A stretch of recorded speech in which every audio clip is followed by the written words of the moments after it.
हरि नगरिया हमारी बड़ी कुशल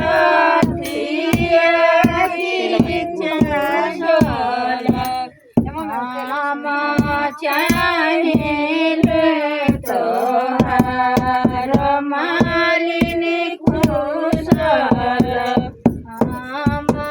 चाहिए तोहर मालिनी कुशल जरी से